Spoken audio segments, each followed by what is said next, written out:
people in church, they help create our self-esteem. That's self-esteem.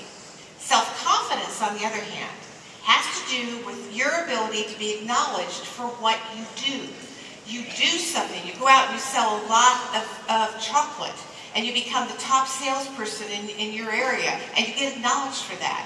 You win, you're a ping pong champion, and you win ping pong games, and you get acknowledged for that. You get an A on your biology test, and you get acknowledged for that. You run a fast mile, and you win a marathon, you get acknowledged. Confidence is based on what you do. You have to do something to get it. It is earned. It is performance-driven. Self-esteem, on the other hand, is given. It is love-driven. So we need both. You need to be high confidence and high esteem. But we all know people who have uneven mixtures. You may have recruited somebody into your business that has high self-esteem. And they're lovely, and you love them, and they're fun to be with, and they're nice people. But they have low confidence. They don't feel like they can really get their business going. They don't really feel like they can sell or recruit. And so they waffle in that area. Or you may have someone else who you've recruited that has high self-confidence. They can sell, they can recruit, they can talk to everybody, but their self-esteem is lower. Their relationships are a little bit tougher. Maybe they're a little hard to get along with, or they're difficult human beings, whatever. Now, what we need, of course, is the same amount. We need strong amounts in each area. But I want you to take a second here. First of all, let me share with you how I had to learn about this. I grew up in a small town in Columbia, Missouri, to be exact. And in Columbia, Missouri, every summer, I would get out there with my little red wagon and I would sell my comic books, all right? A lot of kids did that, Kool-Aid comic books. And my dad, who was a national book salesman, would come by and he would go, "Add a girl, Pat, chip off the old block, you sell those comic books."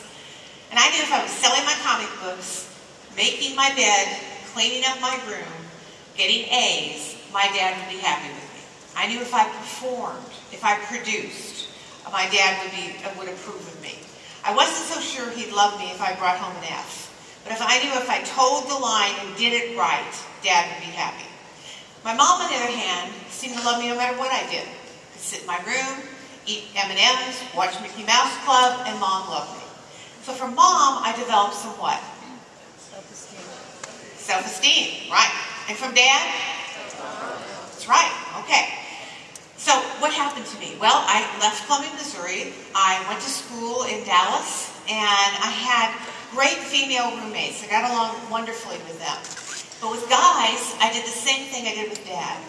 And as I feel I had to earn their approval by performance. So I did their term papers. I cleaned their house. I cleaned their car. I did everything.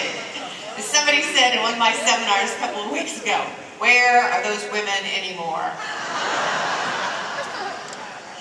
We wised up, right?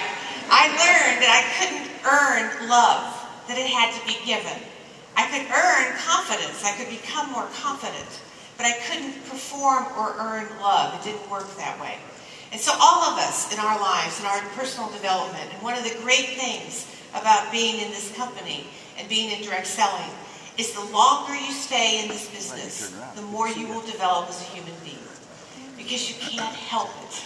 You can't help but become a better and fuller human being because you are dealing with human beings every day.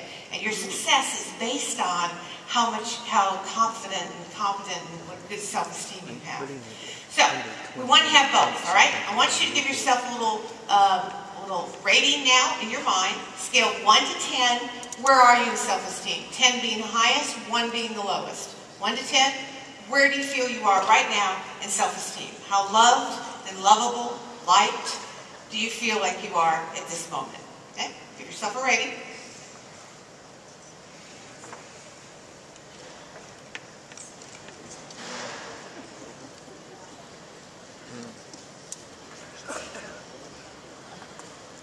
Now, I'd like you to give yourself a rating in terms of self-confidence. How do you feel about your ability to produce, to get the job done, to build your XOCAI business? How do you feel about your ability to really make this business sizzle? Where are you in terms of your confidence in what you do? 1 to 10, 10 being the highest, one being the lowest. Okay?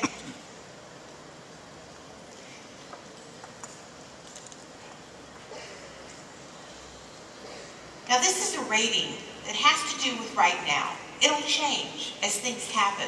You go out there, you recruit 10 new people next week, and your confidence is going to go up. You know, something happens wonderful between you and your daughter, and your esteem is going to expand. So these are movable numbers, but I wanted you to get a taste of where you are, because whatever area you just rated the lowest is the one that bugs you the most.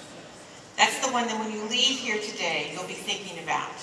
If it's a self-esteem issue, it has to do with a relationship that you're trying to heal or make better, or trying to grow, maybe trying to grow a new person in the business and trying to love them to success.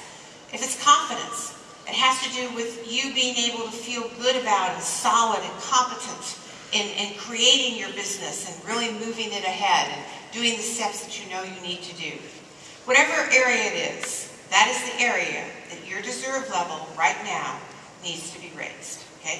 And that's part of what we're looking at today. We're giving, this is a survey of where you are as a human being psychologically vis-a-vis your business and your life.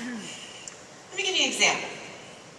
You know, I've been talking about this for many, many years, about 30 years now around the world, and I had a very interesting occurrence that came home to me in terms of how people live this. This is a friend of mine who is in commercial real estate. And this example comes from the early 90s, so it's a while back, but you can see it's applicable now.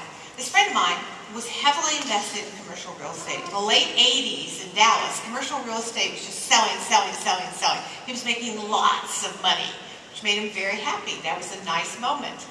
Then he hit the early 90s, there was a downturn, and he started to lose money, and that did not make him happy. So one day, he was looking over his bills and looking over his accounts, and he decided to go home early.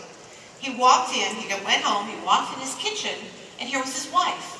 And he walked in and he said, "Now, honey, I want to ask you something." She said, "Sure." He said, "I want to ask you, would you love me if I lost all of our money?" She looked at him, she said, "I'll always love you. I'll miss you.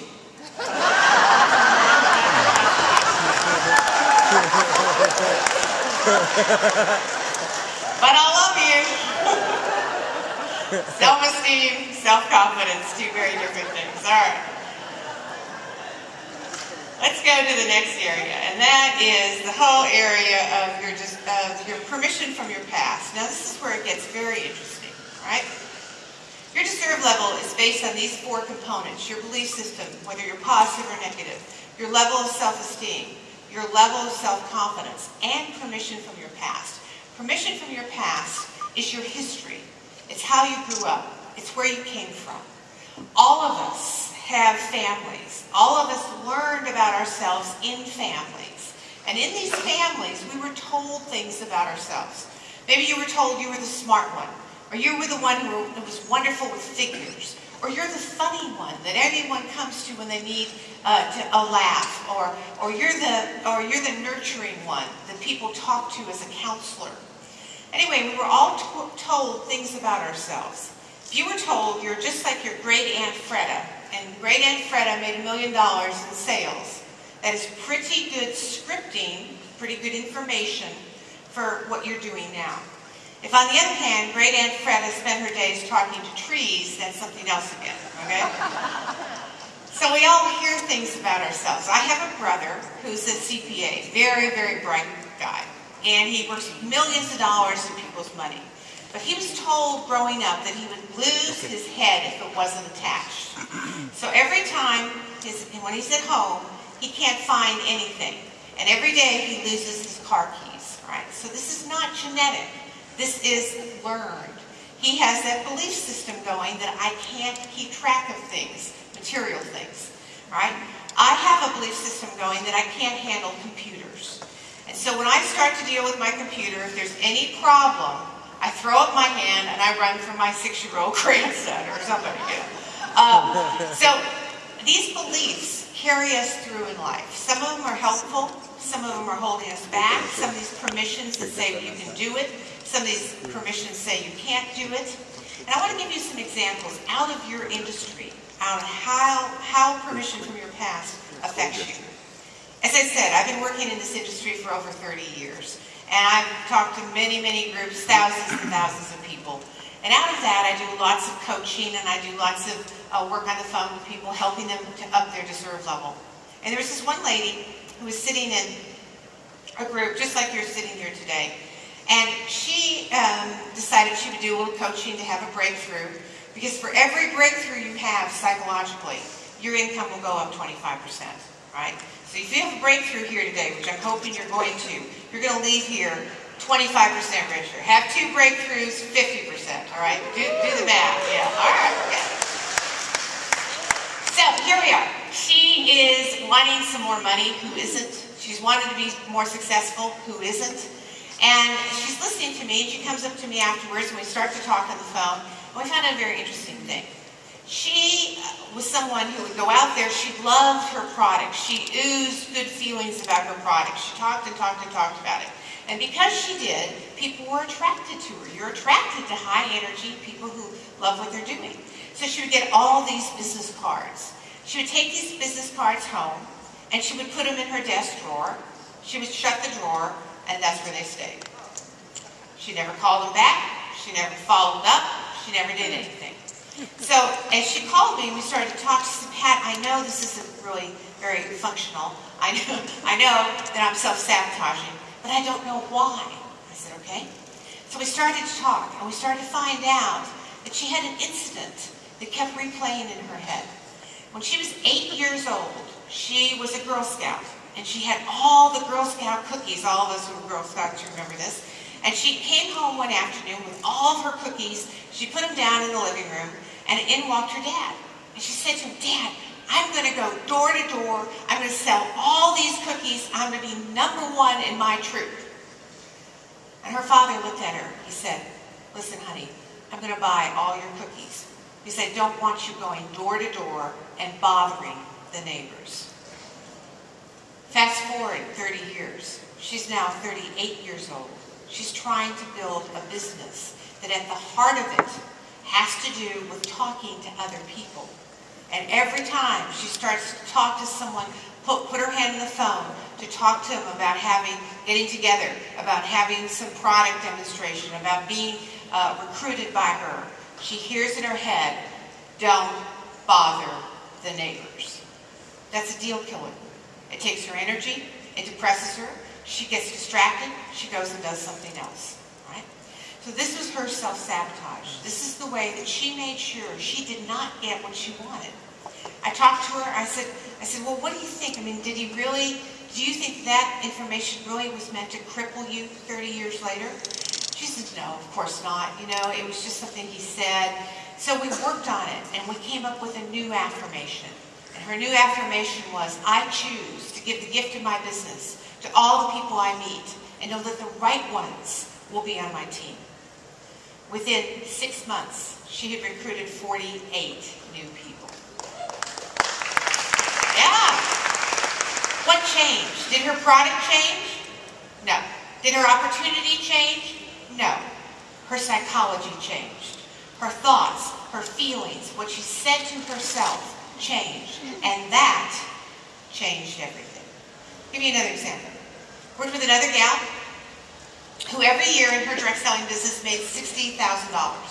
As soon as she got close to and as soon as she made $60,000, she stopped producing. Okay, just stopped. Now she was in a business that was making, a lot of her friends were making a lot of money. They were going and going and going. But as soon as she reached that magic threshold, she stopped producing. And if that was in October, then she just did her nails for 6 months, or she just went and took yoga lessons, but she didn't do her business. And she was sitting in a seminar, just like you are, and she heard this speech, and she said, I know I'm self-sabotaging. But once again, she didn't know why. And so we got into some dialogue, and we started talking, and she said to me, she said, Pat, I don't know why I can't go beyond $60,000. But as soon as I start to think about making more money, I get really uncomfortable. I feel really upset. And because I feel uncomfortable, I don't push through it. She hit her resistance. She hit her self-sabotage.